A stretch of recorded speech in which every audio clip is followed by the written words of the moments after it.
Une grande partie du contenu de cet épisode vient d'un livre que j'ai particulièrement aimé. Il s'agit d'Homo Deus, de Yuval Noah Harari, qui est connu pour avoir écrit Sapiens. C'est un historien et professeur qui, après avoir jeté un œil au passé de notre espèce, dans son premier livre, s'est tourné vers le futur avec Homo Deus. Il y a de très bonnes choses que j'aimerais partager avec vous, notamment sa prédiction sur les nouveaux objectifs de notre espèce pour les siècles à venir. Il est souvent intéressant de regarder le passé pour comprendre ce que nous avons accompli, car il est assez facile de regarder le présent d'un peu trop près et de se retrouver déprimé par toutes les inégalités, les problèmes environnementaux, le terrorisme, la violence, etc.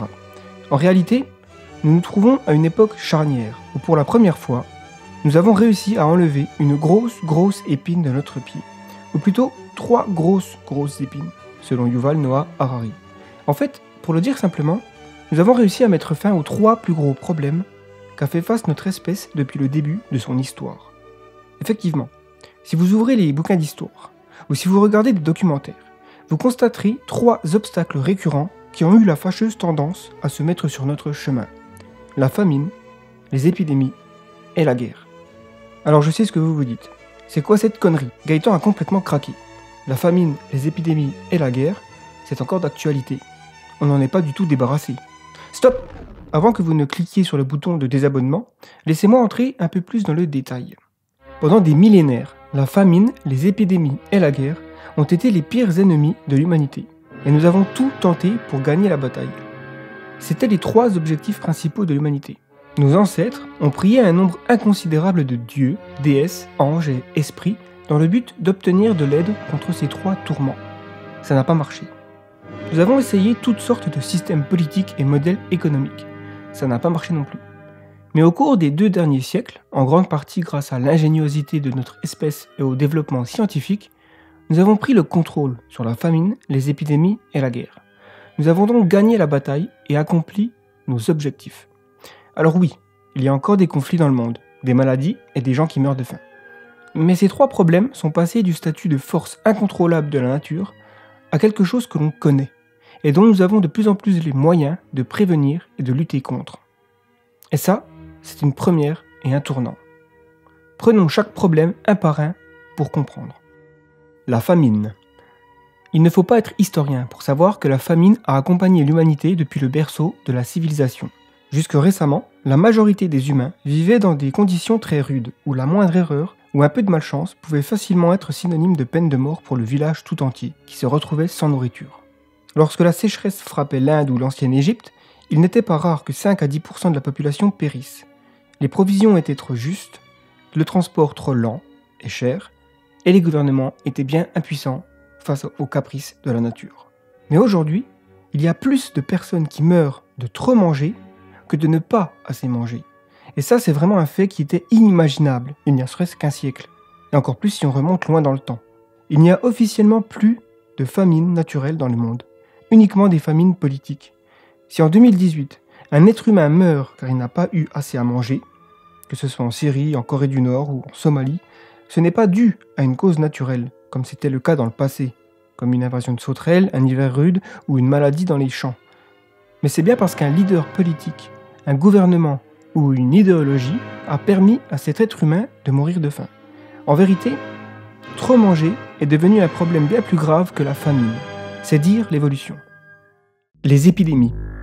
L'histoire est bourrée de terribles épidémies qui ont ravagé des populations entières. Il ne faut pas oublier qu'il fut un temps où les gens vivaient leur vie en se disant que la semaine prochaine, ils pourraient attraper une maladie et mourir presque sur le champ, ou qu'une épidémie pourrait éradiquer leur famille tout entière en quelques jours. L'épidémie la plus connue est la peste noire, qui commença dans les années 1330, quelque part en Asie. La maladie se répandit rapidement jusqu'en Europe et en Afrique du Nord grâce aux rats et aux mouches. Entre 75 et 200 millions de personnes furent victimes de la peste, plus d'un quart de la population eurasienne. Les autorités étaient complètement impuissantes, et ce n'est pas les prières et processions qui ont aidé. Ils n'avaient absolument aucune idée que les responsables étaient de minuscules organismes vivant à l'intérieur du corps. Mais la peste noire n'est pas la pire des épidémies ayant touché l'humanité. La colonisation de l'Amérique, des îles Pacifiques et de l'Australie ont complètement décimé les populations locales à cause des nouvelles maladies introduites. Lorsque les premiers Espagnols sont arrivés à Mexico, en 1520, La ville abritait 22 millions de personnes. En 1580, donc 60 ans plus tard, 2 millions seulement. Une véritable hécatombe. Et récemment, la grippe espagnole, qui frappa le monde en 1918, tua entre 50 et 100 millions de personnes. Lors des 2 dernières décennies, l'humanité s'est rendue encore plus vulnérable aux épidémies, grâce à un large réseau de transport international et une démographie en plein boom. Pourtant, les épidémies ont baissé drastiquement. Ce paradoxe s'explique par des progrès ahurissants en médecine qui se traduisent par la vaccination, les antibiotiques, une meilleure hygiène et des infrastructures médicales de qualité. Pourtant, sommes-nous vraiment à l'abri ? Presque chaque année, on annonce une nouvelle mutation d'un agent pathogène qui pourrait créer un désastre. Mais à chaque fois, le résultat est un nombre relativement faible de victimes par rapport au risque. Vous vous souvenez peut-être de la grippe aviaire, ou plus récemment du virus Ebola en 2014. Lorsqu'il a commencé à se répandre en Afrique de l'Ouest, l'OMS déclara que c'était l'épidémie la plus grave pour la santé publique depuis le début de l'ère moderne. La crainte était grande et la peur se répandit autour du globe bien plus vite que le virus en fait. Pourtant, en janvier 2016, la menace fut officiellement terminée, faisant au total 11 000 morts, sur 30 000 infectés. Vraiment très très loin de la grippe espagnole ou de la peste noire. Nous ne sommes évidemment pas à l'abri d'une épidémie, mais aujourd'hui, la médecine a tendance à gagner la course contre la nouvelle infection. On peut donc dire que les épidémies sont des risques bien plus faibles pour l'humanité qu'elles ne l'étaient par le passé. Nous mourrons bien plus de maladies non infectieuses comme le cancer. En fait, il y a largement plus de personnes qui meurent de vieillesse que de personnes mourant de maladies infectieuses. C'est aussi une première de notre histoire. Par contre, il y a un autre risque qui s'est développé avec le progrès technologique. Ce sont les armes bactériologiques. Ou pour faire simple, un groupe terroriste pourrait faire muter un virus et le rendre extrêmement létal. Inutile de dire que ça pourrait mal finir. Donc ce qui se passe, c'est que les risques épidémiques sont aujourd'hui du fait de l'homme et de ses propres actions. L'ère où les humains étaient impuissants face aux épidémies naturelles est donc révolue. Un progrès indéniable, une bonne nouvelle et un objectif de moins pour l'humanité. La guerre. Une autre bonne nouvelle, c'est que la guerre est sur le déclin. On peut clairement dire que nous sommes en paix durant cette deuxième décennie du XXIe siècle. Mais ça n'a pas la même importance que par le passé. En effet, tout au long de l'histoire, être en paix, c'était en gros une période entre 2 guerres. Les relations internationales étaient gouvernées par la loi de la jungle. De l'âge de pierre jusqu'à l'ère moderne, du Sahara à l'Arctique, chaque personne savait qu'à tout moment, le voisin pouvait débarquer, envahir le pays, battre son armée et massacrer son peuple. Mais finalement, depuis la moitié du XXe siècle, la loi de la jungle ne s'applique plus. Depuis le début du XXIe, la violence humaine, guerre et crime représentent seulement 1% du nombre total de décès dans le monde. Ce n'est pas une statistique qu'on entend souvent à la télé. Mais encore plus significatif, un nombre croissant et important de la population trouve la guerre inconcevable. Franchement, en France, aujourd'hui, c'est juste inimaginable de se dire que l'Allemagne va passer la ligne Maginot avec ses divisions blindées et bombarder nos grandes villes dans le but de conquérir le pays. Lorsque le gouvernement se rassemble, personne ne pose un dossier sur la table expliquant comment nous allons envahir la Belgique pour l'annexer. L'Argentine n'envisagera jamais d'envahir le Brésil pour prendre ses ressources, même en étant désespérée. C'est ridicule d'imaginer ça aujourd'hui. Pourtant, il n'y a même pas 100 ans, c'était d'actualité de vouloir conquérir le voisin. Je pense vraiment que l'idée de la guerre a complètement évolué depuis la fin de la Deuxième Guerre mondiale. Et grâce notamment à la puissance nucléaire, qui signifie désormais qu'une guerre entre superpuissances est synonyme de suicide collectif. Cela oblige donc à trouver des solutions alternatives au conflit. Avant, la principale source de richesse, c'était des ressources comme l'or, des mines, des champs de nourriture ou du pétrole. Donc ça avait du sens, quelque part, d'envahir le voisin. Mais aujourd'hui, la principale source de richesse, c'est la connaissance. En 1998, ça faisait sens que le Rwanda envahisse le Congo pour s'emparer de ses minerais, car la demande était énorme en raison de l'explosion des ordinateurs portables et téléphones. En comparaison, ça ne ferait aucun sens pour la Chine d'envahir la Californie pour s'emparer de la Silicon Valley. Au lieu de ça, la Chine gagne des milliards en collaborant avec les sociétés californiennes. La guerre est rendue obsolète. Ce dont on entend souvent parler en Syrie ou en Afrique, ce sont des guerres civiles. C'est différent dans la mesure où ce sont souvent des conflits liés à des soulèvements du peuple ou à des conflits ethniques. Alors, rien n'est figé évidemment. Il y aura peut-être d'autres guerres entre pays. La Corée du Nord attaquera peut-être la Corée du Sud, qui sont assez fous pour le faire. Mais il faut être conscient et reconnaître qu'à notre époque, la guerre est l'exception, alors qu'elle fut la règle pendant toute l'histoire. Mais qu'en est-il du terrorisme alors? Eh bien le terrorisme n'a pas la force suffisante pour défaire des armées et envahir des pays. C'est un peu comme une mouche qui souhaite détruire un magasin de porcelaine. À elle seule, elle n'a pas la force pour le faire, même si elle essaie toute la journée. Donc sa technique, c'est d'aller dans l'oreille d'un éléphant pour le rendre fou. L'éléphant va donc tout casser.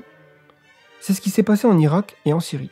Le terrorisme est évidemment dangereux pour la paix puisqu'il provoque conflits et guerres civiles, mais à l'échelle globale, il a beaucoup moins d'importance qu'il n'en a à la une des journaux. Même si le but des terroristes est de nous renvoyer au Moyen-Âge et à la loi de la jungle, c'est notre réaction qui importe. Si la loi de la jungle revient sur le devant de la scène au cours du XXIe siècle, ce sera notre faute, pas celle du terrorisme. Quoi qu'il en soit, là encore, pour la première fois dans l'histoire, chaque année, il y a plus de personnes qui se suicident que le nombre total de décès dus aux guerres, à la criminalité et au terrorisme. C'est une très bonne nouvelle. Alors pas pour le nombre élevé de suicides bien sûr, mais bien car la violence en général baisse drastiquement. Ça paraît fou quand on ne fait que regarder les infos, mais c'est vrai. Si vous avez peur du terrorisme, il faut vous dire une chose. McDonald's et Coca-Cola sont de bien plus grandes menaces pour vous que ne l'est Al-Qaïda ou l'État islamique. Du coup, on voit bien pourquoi il est censé de dire que l'humanité a vaincu ces 3 problèmes majeurs.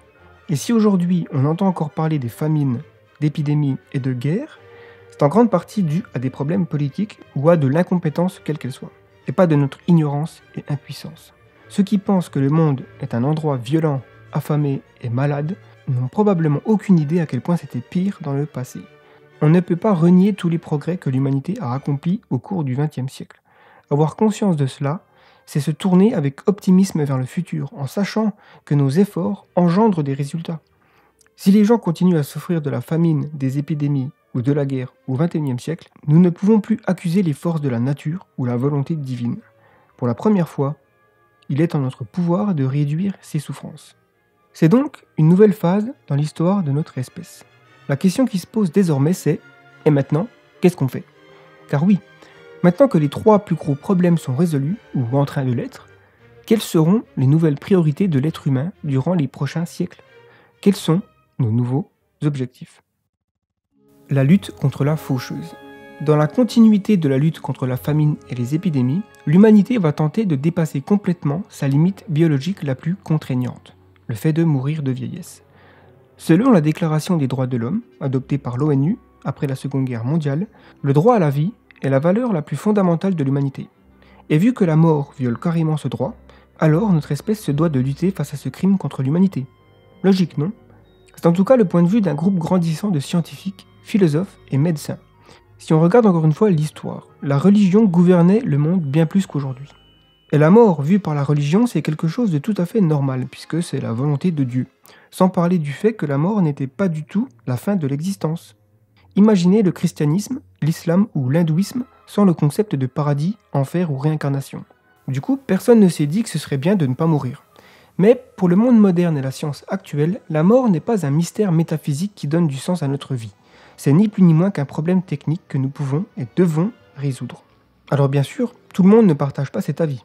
C'est un problème éthique qui doit être discuté, car une société où la mort ne fait plus partie de l'équation aura de sérieuses modifications à apporter pour que le système tourne correctement. Le premier objectif sera très probablement d'améliorer la qualité de la fin de vie. En d'autres termes, d'éliminer la vieillesse et les maladies qui y sont liées. Et ça, c'est déjà bien mieux accepté globalement. Je n'ai pas envie de souffrir de la vieillesse. Personne ne le souhaite. Par contre, est-ce que je vais vivre indéfiniment? Non, ça ne m'intéresse pas. Mais ce n'est pas vraiment ce choix qui va nous être proposé, je pense. On ne nous proposera pas de prendre un seul traitement à 25-30 ans qui nous rendra immortels. Mais on nous demandera plutôt « Est-ce que tu es content du corps de tes 20 ans ou 30 ans ?» Oui, je me sens bien, aussi bien mentalement, intellectuellement et physiquement. Voudrais-tu avoir la certitude de garder plus ou moins le même corps pendant encore 10 ans? Bien sûr, vouloir le contraire c'est un peu maso. Donc hop, je prends la pilule. Et 10 ans plus tard, on aura à nouveau le choix de prendre ce traitement. C'est bien plus compliqué de dire non. Qui a envie de voir son corps s'affaiblir et ne plus pouvoir faire toutes les activités physiques que l'on aime? Des plus intenses comme le sport ou plus basiques comme marcher. Pareil pour ses facultés intellectuelles. On ne veut pas les perdre. Et ceux qui sont déjà touchés par un corps en défaillance rêvent de retrouver leurs 20 ans. En réalité, la science moderne n'a pas fait augmenter l'espérance de vie naturelle d'Homo sapiens de ne serait-ce qu'une seule année. En 1900, Si la majorité des gens n'atteignaient pas 40 ans, c'était car la malnutrition, les épidémies ou la violence les frappaient. Mais comme on l'a vu avant, ces 3 problèmes ont été largement maîtrisés. Donc, l'espérance de vie a doublé. Si demain on guérit le cancer ou le diabète, cela voudra dire que la majorité des gens vivront jusqu'à 90 ans, ce qui semble être notre limite biologique. Pour dépasser cette limite et atteindre 150, 500 ans ou plus, il faudra modifier directement les structures fondamentales qui nous constituent. Régénération d'organes, tissus cellulaires et modification de l'ADN. Du coup, on voit bien que cette lutte contre la mort biologique est un objectif qui a tout son sens dans le planning de l'humanité pour les siècles à venir. Le droit au bonheur. Le second objectif de l'humanité sera certainement de trouver les clés du bonheur. À travers l'histoire, de nombreux penseurs, prophètes ou philosophes ont défini le bonheur comme le bien suprême de l'existence. Cette poursuite du bonheur a longtemps été une quête personnelle, mais elle devient de plus en plus un projet collectif. Lorsqu'au début du 19e, la France, l'Allemagne ou le Japon ont commencé à proposer une sécurité sociale gratuite, des campagnes de vaccination, des écoles publiques, ou bâti des systèmes complexes de traitement des eaux usées et modernisé les villes, ce n'était pas pour rendre les citoyens heureux, mais bien pour renforcer la nation. Ces pays avaient besoin de soldats, de travailleurs et de femmes en bonne santé qui donneraient naissance à plus de soldats et travailleurs. En gros, le contrat c'était que tu te battais pour ta nation à 18 ans, tu payais tes taxes à 40 ans, car, jusqu'à tes 17 ans, l'État avait pris soin de toi. Mais depuis quelques décennies, de plus en plus de personnes pensent que ces systèmes établis il y a plus d'un siècle doivent désormais avoir pour but de renforcer non pas la nation, mais bien le bonheur de ses citoyens. En d'autres termes, nous ne sommes pas là pour servir l'État, l'État est là pour nous servir. Ce genre de discours est de plus en plus mis en avant par des penseurs, politiciens et économistes. Pendant des décennies, le PIB, produit intérieur brut, était LA référence pour savoir si un pays se portait bien. En gros, plus un pays produit de la richesse, mieux il se porte. Ouais. Enfin, c'est un peu en train de changer tout ça, avec de nouvelles façons de calculer la santé d'un pays. Désormais, on s'intéresse au bonheur des citoyens, une sorte de BIB, bonheur intérieur brut.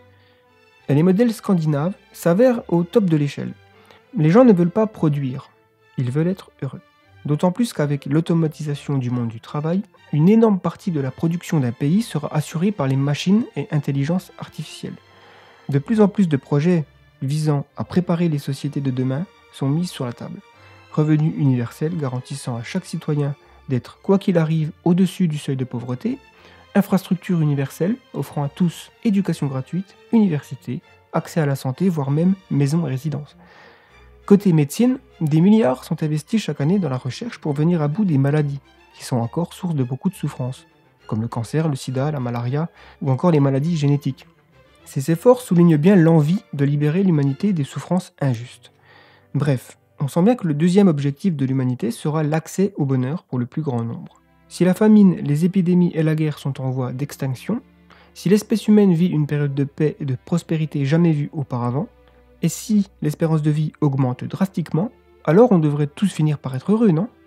Il se trouve qu'il y a un problème avec l'humain. Il a vraiment du mal à être heureux. Et on ne sait pas vraiment ce que c'est que le bonheur en fait. Il y a plusieurs écoles de pensée, philosophie et théories scientifiques. Du coup, ce sera bien plus compliqué que de vaincre la mort. Il ne s'agit pas simplement d'un problème technique à résoudre. Si on s'en tient à la science, alors le bonheur est une sensation plaisante provoquée par des réactions biochimiques. Mais la poursuite de sensations plaisantes est la principale raison pour laquelle on ne trouve jamais le bonheur, selon le bouddhisme. On voit bien la contradiction là, non ? Malheureusement, l'humanité semble se tourner vers la solution biochimique, peu importe ce que pensent les moines tibétains. Notre tolérance envers les sensations désagréables baisse au fil des années, et notre envie irrésistible de ressentir des sensations plaisantes augmente.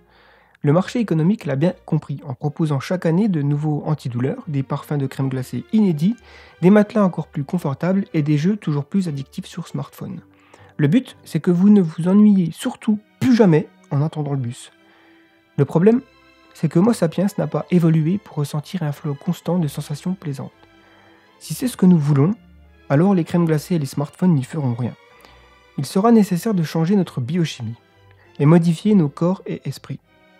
Donc une crainte, c'est que dans notre recherche des clés du bonheur, on aille trop loin dans le contrôle de nos émotions et de notre biochimie, que l'on finisse par utiliser des substances légales nous rendant juste heureux biologiquement. Un petit coup de mou et hop, je prends une pilule et je suis heureux. Ce sera comme prendre un café après un réveil difficile. Inutile de dire que ce n'est pas un futur très attrayant, mais d'après Yuval Noah Harari, il s'agit du deuxième objectif de l'humanité pour le siècle en cours. L'accès à la divinité. Et ce qui est intéressant, c'est que ce n'est pas juste au sens métaphorique, mais c'est bien littéralement le futur de notre espèce. Pendant des milliers d'années, les humains ont imaginé des dieux d'une manière bien spécifique, avec tout un tas de particularités. Et nous sommes en train d'acquérir petit à petit tous les aspects qui définissent ce que nos ancêtres considéraient comme appartenant aux dieux. Car pour atteindre le premier et deuxième objectif, immortalité et bonheur, l'humanité devra acquérir les moyens de modifier sa propre nature en utilisant certaines techniques. Et ces mêmes techniques pourront par la suite servir à orchestrer nos organes, notre intelligence et nos émotions de la façon que l'on souhaite. Vous pourrez vous acheter la force d'Hercule, la beauté d'Aphrodite, la sagesse d'Athéna ou la folie de Dionysos, si c'est votre truc. Jusqu'à présent, augmenter l'espèce humaine, c'était améliorer nos outils extérieurs. Dans le futur, on fusionnera avec nos outils qui nous permettront de nous améliorer de l'intérieur. Le passage vers la divinité se fera en suivant 3 chemins: biologique, cyborg et non organique. La modification biologique vient de la découverte que le corps humain est loin d'avoir atteint son potentiel maximal. Pendant 4 milliards d'années, la sélection naturelle a bidouillé les corps biologiques, des amibes aux reptiles, aux mammifères, à l'Homo sapiens. Et il n'y a aucune raison de penser que notre espèce est la dernière étape et que la vie sur Terre a atteint son apogée. Ce serait présomptueux, même si je sais que certaines personnes doivent le penser en se regardant devant le miroir. Bref, quelques petites modifications dans les gènes, hormones et neurones d'Homo erectus ont suffi pour passer d'un animal produisant des cailloux tranchants à Homo sapiens, capable de produire des vaisseaux spatiaux et des ordinateurs. Qui sait ce qui pourrait être le résultat de quelques modifications supplémentaires? Le truc, c'est que cette fois-ci, on ne va pas attendre patiemment sur la sélection naturelle. Les bio-ingénieurs vont donc modifier le code ADN, ce qui pourrait créer une espèce aussi différente de nous que l'on ne l'est pour Homo erectus. L'étape du cyborg ira un cran au-dessus, en fusionnant des parties synthétiques à un corps biologique. Implants, prothèses, millions de nanorobots, etc. Ce qui permettra des capacités bien plus grandes que de simples modifications biologiques. Un cyborg pourra exister dans plusieurs endroits simultanément. Tout ce qu'il aura besoin, c'est une connexion internet haut débit, on va dire. Et enfin, la dernière étape sera de passer complètement la frontière du biologique pour s'aventurer dans les contrées inexplorées du synthétique. Grâce à l'intelligence artificielle, le transfert de conscience ou les réalités virtuelles. Après 4 milliards d'années dans le royaume du monde organique, la vie va se développer sur des substrats non organiques et prendre des chemins qu'on ne peut même pas concevoir dans nos rêves les plus fous. Car après tout, un rêve, c'est un produit organique. Avec ces nouvelles capacités, nous aurons atteint la divinité. Alors ça peut paraître excentrique et pas du tout scientifique. Car pour la plupart des gens, la divinité est un concept métaphysique qui prend souvent la forme d'une figure omnisciente, paternelle et protectrice. Mais lorsqu'on parle de transformer les humains en des dieux, il faut plutôt comparer cela avec les dieux gréco-romains, égyptiens, vikings ou encore les devas hindous. Nos descendants auront des défauts et des limitations, tout comme Zeus, Odin et Osiris. Les dieux des mythologies mentionnés plus tôt ne jouissaient pas d'omnipotence, mais plutôt de super-pouvoirs bien spécifiques, comme la capacité de détruire et créer la vie, de transformer leur propre corps, de contrôler leur environnement et la météo, de lire les pensées, communiquer à distance, voyager à des vitesses hallucinantes et bien sûr, de ne pas être mortel. L'humanité est en train d'acquérir tous ces pouvoirs et en réalité, nous en avons déjà certains. Lorsqu'on prend l'avion ou qu'on téléphone à l'autre bout de la planète, nous ne pensons pas utiliser des pouvoirs divins. Pourtant, c'était ce que faisaient certains dieux des anciennes mythologies. Nous ne savons pas où ces 3 objectifs vont nous conduire, encore moins à quoi ressembleront nos descendants comparables à des dieux. Et les milliers d'années qui constituent l'histoire ont été pleines de révolutions technologiques, scientifiques, sociales et politiques. Mais une chose est restée constante, l'humanité elle-même. Nos outils et institutions sont bien différentes de ce qu'elles étaient à l'Antiquité. Mais la structure fondamentale de l'être humain reste la même. C'est pour cela que nous nous retrouvons dans les pages de la Bible, le Coran ou le Dharma, ou dans les écrits de Platon, Confucius ou Lao Tzu. Par contre, prédire le 22e ou 23e siècle est un exercice bien plus compliqué, car les nouveaux objectifs que l'humanité s'est fixés en ce début du 21e siècle ont le pouvoir de transformer notre nature en profondeur. Même si les détails sont obscurs, nous pouvons être plus ou moins certains de la direction générale que prend l'histoire. Homo sapiens va se transformer en Homo Deus.